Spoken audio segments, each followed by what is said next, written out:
എൻ്റെ കയ്യിലിരിക്കുന്ന സാധനം എന്തറിയോ, കണ്ണിന് പൊന്നാണെന്നറിയപ്പെടുന്ന പൊന്നാങ്കണ്ണി ചീരയാണ്. ഇത് നമ്മുടെ അടുക്കള തോട്ടത്തിൽ തീർച്ചയായിട്ടും നിങ്ങളൊക്കെ തന്നെ വെച്ച് പിടിപ്പിക്കണം. അത്ര ഔഷധ ഗുണമുള്ള ഒരു ചീരയാണ് ഈ പൊന്നാങ്കണ്ണി ചീര. പൊന്നാങ്കണ്ണി ചീരനെ കുറിച്ച് യൂട്യൂബിലും ഗൂഗിളിൽ സെർച്ച് ചെയ്ത് കഴിഞ്ഞാൽ ഒരുപാട് സംഭവങ്ങളുണ്ട്. അപ്പം നമ്മളിത് മലയാളികൾക്ക് കൊടുക്കാൻ വേണ്ടിയാണ് ഇത്രയും നമ്മൾ കൃഷി ചെയ്തിരിക്കുന്നത്. മലയാളികളുടെ എല്ലാ വീട്ടുവളപ്പിലും ഈ പൊന്നാങ്കണ്ണി ചീര ഉണ്ടാകുന്നുള്ളതാണ് എൻ്റെ ഒരു ആഗ്രഹം. ഇതൊക്കെ നമ്മൾ തൈകളാക്കി നിങ്ങളിലേക്ക് എത്തിക്കാനുള്ള പരിപാടിയാണ്. നമ്മുടെ സ്വന്തം കൃഷിയും നമ്മുടെ സ്വന്തം പാടവും എൻ്റെ പരിചരണത്തിലും ഞാൻ രതീഷും കൂടി നട്ടു വളർത്തി വെച്ചുണ്ടാക്കിയ ഒരു സംഭവമാണ്. അപ്പോൾ പറഞ്ഞു വന്ന് പരിചയപ്പെടുന്നത് ഇന്ന് ഒരു സ്പെഷ്യൽ സംഭവമാണ്. ഇതാണ് ചീങ്കണ്ണി ചീര. ചീങ്കണ്ണികൾക്ക് തീറ്റയെ കൊടുക്കുന്ന ചീരയാണ്. അതോടൊപ്പം തന്നെ മനുഷ്യർ കഴിച്ചു കഴിഞ്ഞാൽ കണ്ണിന് ഏറ്റവും ബെസ്റ്റാണ്.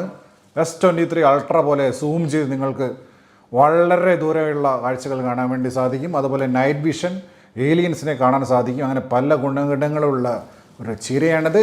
ചീങ്കണ്ണി ചീര മക്കളെ, ചീങ്കണ്ണി ചീര.